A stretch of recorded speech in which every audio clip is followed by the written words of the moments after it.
Jadi Bapak Ibu, yang di hadapan kita ini adalah pemakaman Baqi. Pemakaman Baqi. Jadi pemakaman ini namanya Baqi. Ya. Baqi itu Bapak Ibu di sini dimakamkan 10.000 sahabat Nabi.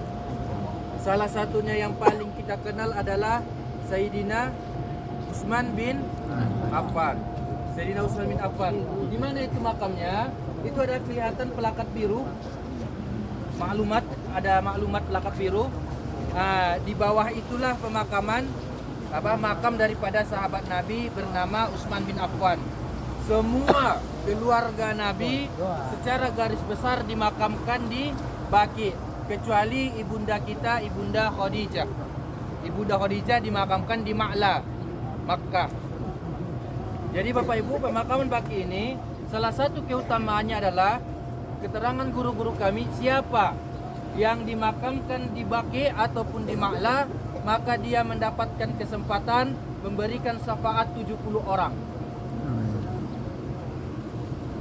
Semisal saya meninggal di sini, amin ya Rabb. Saya meninggal dimakamkan di sini, maka saya ada kesempatan untuk memberikan syafaat kepada 70 orang. Nah, begitu juga. Begitu semua orang yang dimakamkan di sini. Apakah semua orang yang meninggal di Madinah dimakamkan di Baqi? Tidak. Yang dimakamkan di Baqi, Bapak Ibu, itu memang orang-orang yang sudah Allah tandai akan diampuni semua dosanya. Amin, amin. Kalau orang itu belum Allah ampuni semua dosanya, dalam artian dia harus menebus dengan baik itu siksa kubur ataupun transit dulu di neraka sebelum masuk ke surga, maka dia tidak dimakamkan di sini.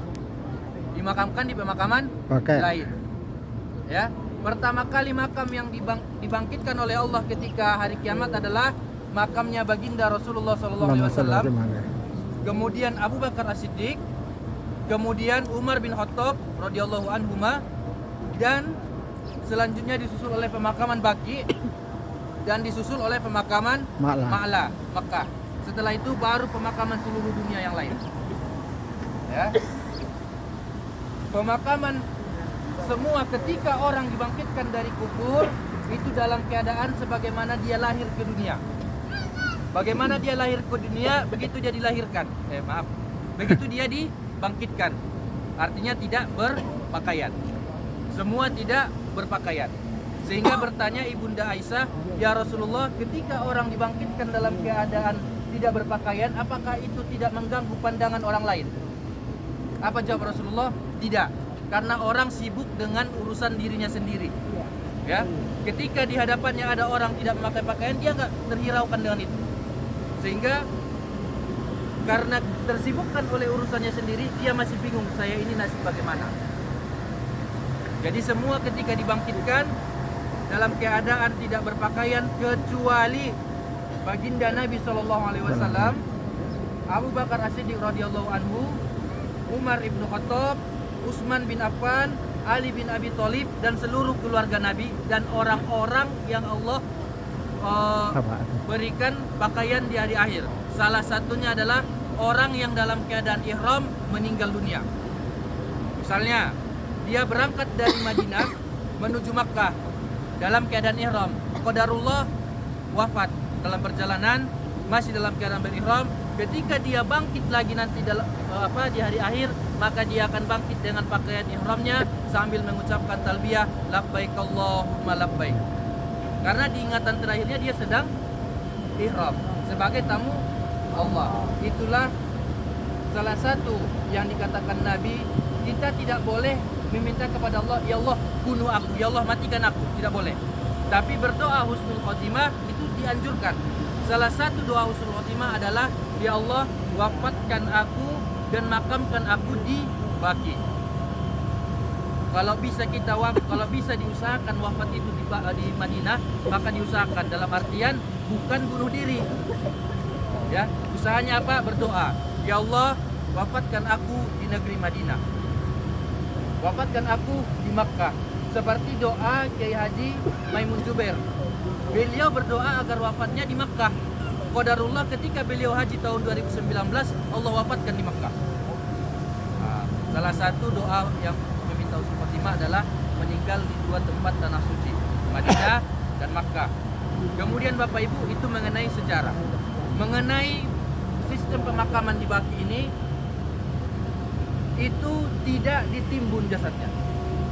Jadi ketika tanah sudah digali persegi panjang, maka 3 sudut itu dibeton. 1 sudut disisakan tidak dibeton, kan kalau dimakamkan kan wajib wajah kena ke tanah, ya kan? Jadi di sudut tanah yang tidak dibeton diletakkan wajah, kemudian ditahan, diganjal dengan gumpalan tanah atau batu agar jasad tetap bertahan di posisinya. Kemudian ditutup dengan beton, ditutup atasnya, tidak ditimbun, ya, tidak ditimbun. Begitu sistem pemakaman di sini, tidak ditimbun. Kemudian ditutup dengan beton, baru dikasih jerami, baru diletakkan tanah seperti ini. Gumpalan-gumpalan ini tidak sampai ke bawah, di bawahnya itu kosong. Jadi jasad tidak ditimbun. Selama 2 atau 3 tahun, ketika jasad tinggal tulang, maka tulang ini akan diambil. Ya, tahun 2019 dan 2018 itu dipindahkan di satu tempat untuk penampungan tulang. Ya, kenapa harus diambil? Karena akan diisi jenazah yang baru. Ya, 2-3 tahun.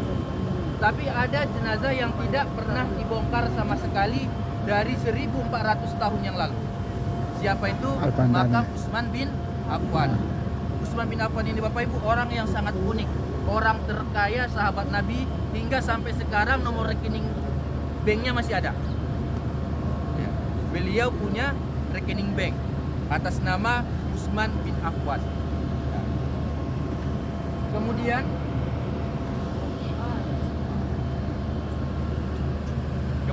ini kenapa kita ziarahnya dari sini? Karena perempuan tidak dibenarkan untuk masuk ziarah. Ya, tidak boleh ziarah. Kenapa? Karena ketika perempuan ziarah itu lebih tidak bisa menahan diri dari berkeluh kesah. Misalnya yang dimakamkan ini ayahnya, yang dimakamkan ini anaknya. Ya Allah, ini anakku ini baik sekali, ya Allah, kenapa kau cepat panggil dia ya Allah? Pada dasarnya perempuan kebanyakan begitu, ketimbang laki-laki. Kalau laki-laki hanya menangis, meneteskan air mata tanpa suara biasanya. Sedangkan perempuan, ya Allah,